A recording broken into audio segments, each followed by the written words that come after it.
Thanks for tuning into the Texas Scratch King channel. Please don't forget to subscribe, like and share this video. And be sure to hit the notification bell icon so you know when a new video drop.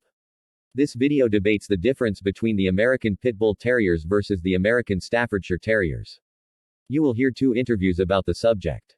One from author and journalist Mrs. Bronwyn Dickey, known for contribution of a book, The Battle Over an American Icon.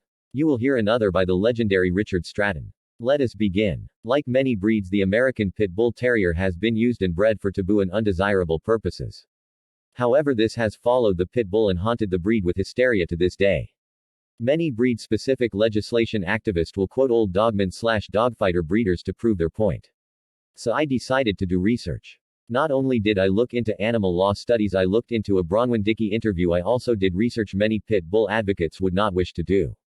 I have researched dogman enthusiast sites. This chapter of my blog will look deeper into the subject of what they were bred for, and explain the hype behind the sensationalism that fuels not only the media but breed-specific legislation activism as well. First, an interview with Miss Bronwyn Dickey. The gross begins, so there are a lot of commonly held beliefs about pit bulls. Let me ask you about a couple of them. One is that they're natural fighters and they're hardwired to kill. Is that true? Dickey responds with, no. There is absolutely no credible scientific evidence of that. You have specific subpopulations that have been used over time in the illegal pursuit of dogfighting. But they really can't be held up as the standard for all pit bulls in America. That would be, in the book I kind of say it would be like using the Navy SEALs as a standard for all American men. There's no evidence at all that this entire huge group of dogs, that there is anything different about them whatsoever.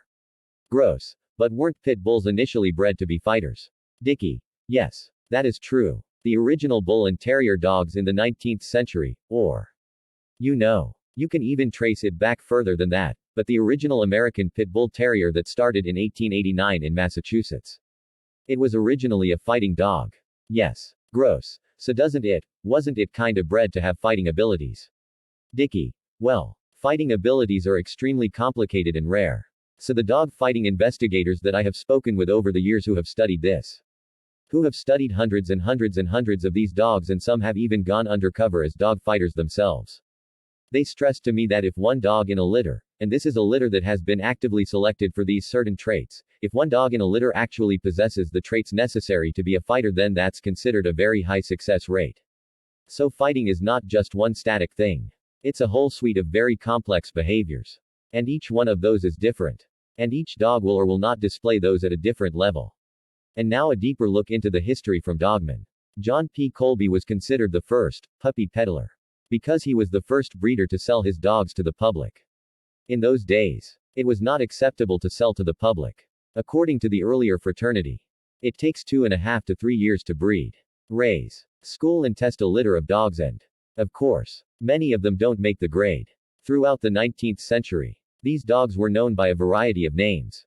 Pit terriers, pit bull terriers, half and halves, Staffordshire fighting dogs, old family dogs the Irish name, Yankee terriers, the northern name, and rebel terriers, the southern name, to name a few. In 1898, a man by the name of Chauncey Bennett formed the United Kennel Club UKC for the sole purpose of registering pit bull terriers, as the American Kennel Club wanted nothing to do with them. Originally, he added the word American to the name and dropped pit. This didn't please all of the people, so later the word pit was added back to the name. The immediate ancestors of the American Pit Bull Terriers were Irish and English pit fighting dogs, imported to the States in the mid-19th century. Once in the United States, the breed diverged slightly from what was being produced back in England and Ireland. In America, where these dogs were used not only as pit fighters, but also as catch dogs.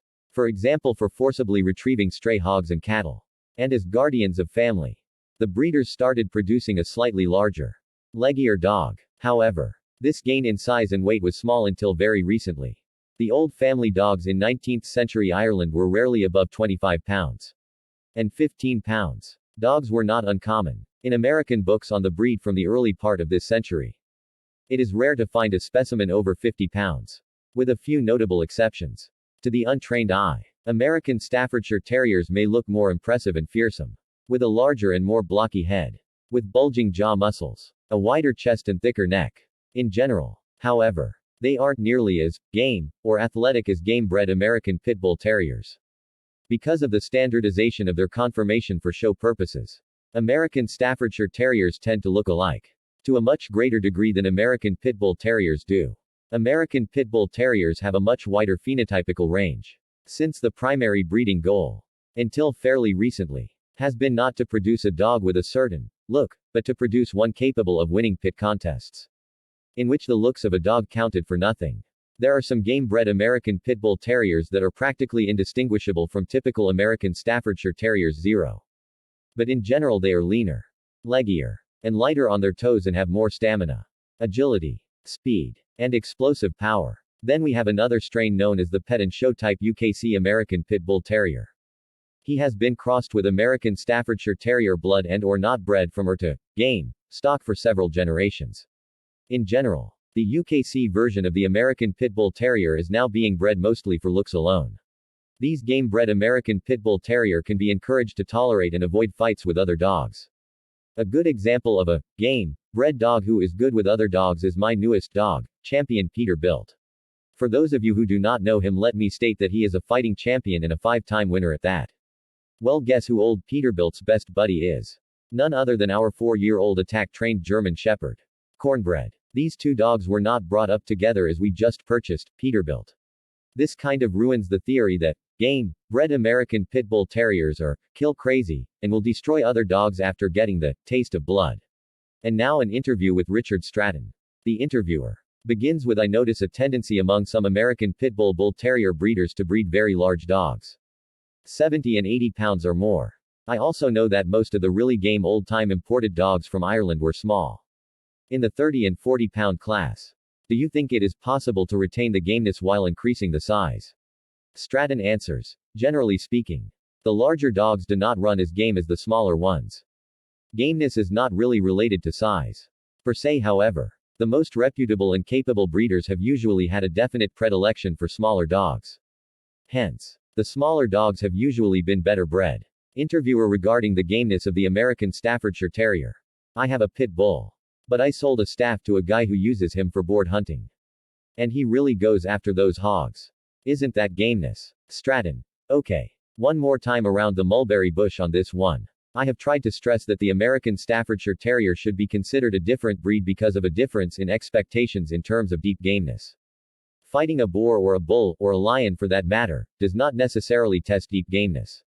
Now, of all the things I have written, I think saying that the American Staffordshire Terrier is the thing that has upset the most people. But it is hardly a novel point of view. For over 30 years, the most reputable pit bull breeders have held the same opinion. However, both the United Kennel Club and the American Dog Breeders Association register staffs as American Pit Bull Terriers. And to be perfectly frank, I don't find the situation to be more than mildly alarming. The top breeders usually will not even breed outside their own strain, let alone to a staff. So, it is difficult to see the harm in it all. I have stated the facts as I see them for their academic interest more than anything else, and I am not on an anti-staff or anti-show campaign.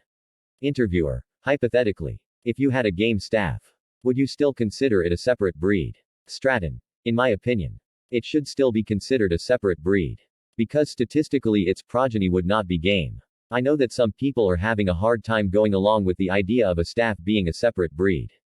However, the definition of a breed is in part having consistent inherited characteristics. So from the point of view of American Pit Bull Terrier enthusiasts, the staff is a separate breed.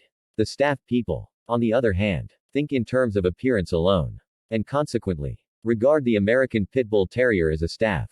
Another quote from Richard Stratton. A pit bull will not always start a fight, but he most assuredly will finish it. Keep that in mind the next time you hear of a pit bull beating up another dog. He, most likely, didn't start that fight. And now a look into animal law psychology studies and breed-specific legislation studies. They say regardless of the official title, these dogs are arguably among the most loyal and most misunderstood of all dogs in American culture. Generally, pit bulls are remarkably gentle and are fiercely loyal toward humans. This quality has made them particularly attractive to dog fighters because they will withstand considerable abuse and neglect at the hands of their owners and will remain loyal and non-aggressive toward humans.